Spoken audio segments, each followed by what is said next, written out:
What would happen if the most fundamental thing you understand about reality was completely wrong?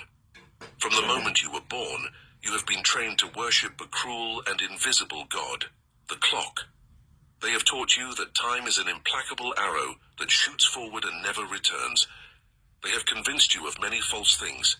They convinced you that the past is a sentence written in stone that you must carry on your shoulders in the form of guilt or nostalgia, and that the future is a threatening mist that you must look at with anxiety. You have lived believing that you are a simple, helpless passenger on the train of chronology, watching the landscape of life. You watch the landscape of your life pass through the window without being able to stop it or alter it. They have lied to you. The truth is much stranger, and at the same time, infinitely more liberating. You do not only move through time, you create it. Welcome to the metaphysics of time. You are the architect of your own duration. In this audiobook, we are not going to talk about time management or productivity. We are going to challenge the tyranny of linear perception. We are going to discover that what you call time is not a rigid external structure, but a fluid and malleable projection of your own consciousness. It is an internal mirror of your spirit.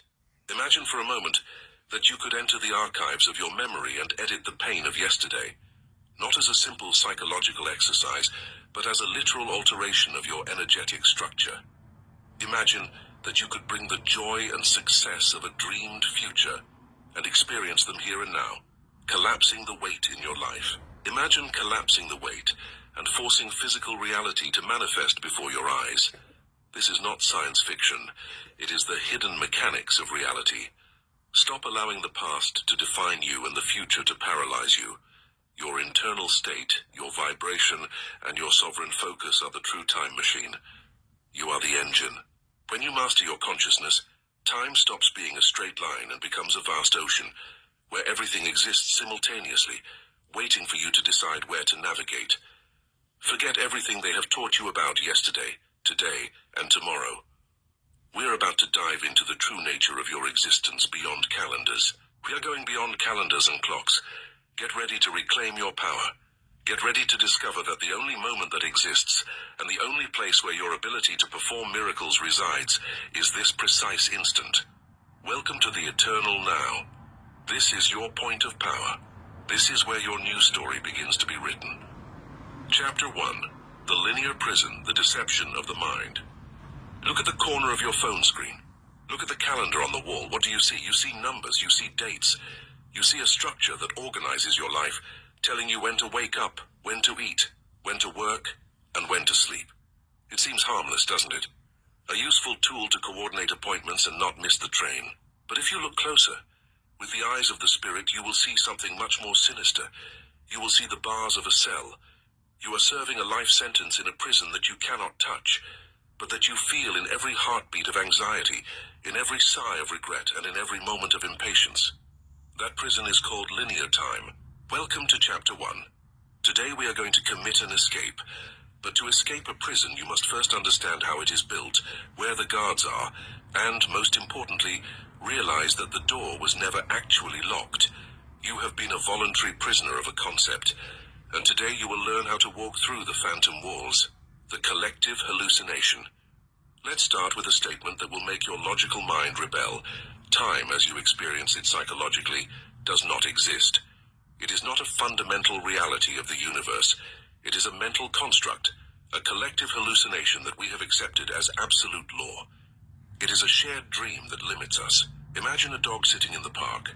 The dog doesn't know what day it is. It doesn't know if it is Monday or Sunday.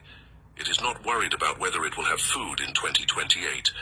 It doesn't feel guilty for having barked at the mailman in 2019. The dog lives in a dimension of pure immediacy. It is fully present in its sensory experience of life. You, however, are rarely in the park. Your body is in the park, yes, but your mind is traveling. You are reliving the argument you had yesterday with your partner, past. You are rehearsing tomorrow's business meeting, future. You are dismembering your own life, stretching it on an imaginary horizontal line, and losing the only thing you have. By doing so, you miss the only thing you truly have, the now. The linear prison is the unquestionable belief that your life is a straight line, going from birth, point A, to death, point B. You believe the past is behind you, pushing and defining you. You believe the future is ahead of you, waiting with promises or threats. This linear vision is the root cause of all human suffering. Why? Because it forces you to live in two places that do not exist. You are constantly absent from the only reality that can actually sustain you. To reclaim your power, you must stop being a traveler of ghosts and become a resident of the present moment, here and now. Dissecting the ghost of the past. Let's talk about yesterday. I want you to try to touch yesterday. I want you to bring me a piece of yesterday. You can't. What you have are traces, photos, scars, documents. But those traces exist now. You look at them now. What you call past is in reality a memory trace stored in your present brain. When you remember something, you are activating a neural network in the present. You're having a thought now about an event that is no longer here. The problem is not practical memory, knowing how to drive, or your name. That is useful. The problem is psychological memory. It is the story you tell yourself about what events mean. I am an insecure person because my father yelled at me 20 years ago. Analyze that sentence. Your father's shout lasted perhaps 10 seconds. It happened once. The sound dissipated into the air 2 decades ago, but you have kept that shout alive artificially. You have reproduced it in your mind 10,000 times. You made it real. You have turned a dead event into a living identity. The linear prison makes you believe the past is a real burden you carry in your backpack. You feel that your mistakes, traumas, and failures are bricks that accumulate and determine who you are today. I cannot be happy today because bad things happened yesterday.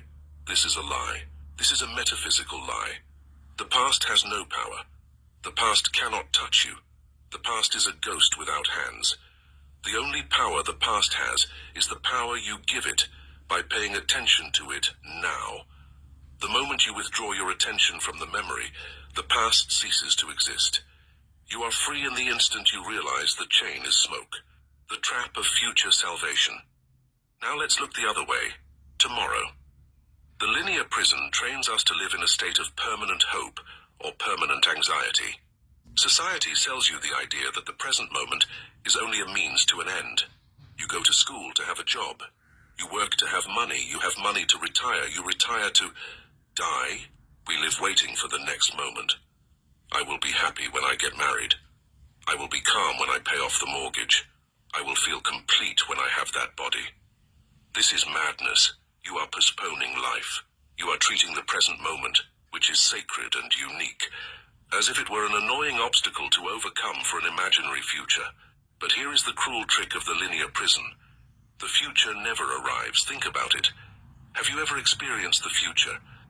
When the moment you were waiting for finally comes, the wedding, the promotion, where does it happen? It happens in the now. It is always now. If you spend your life waiting, you will never truly live. If you spend your life training your mind to wait for the future, when the future arrives, you won't know how to enjoy it, because your mind will be automatically looking for the next future. It is the carrot tied to the stick in front of the donkey. The donkey runs and runs, believing the carrot is one step away, but the distance never changes. Clock time versus psychological time.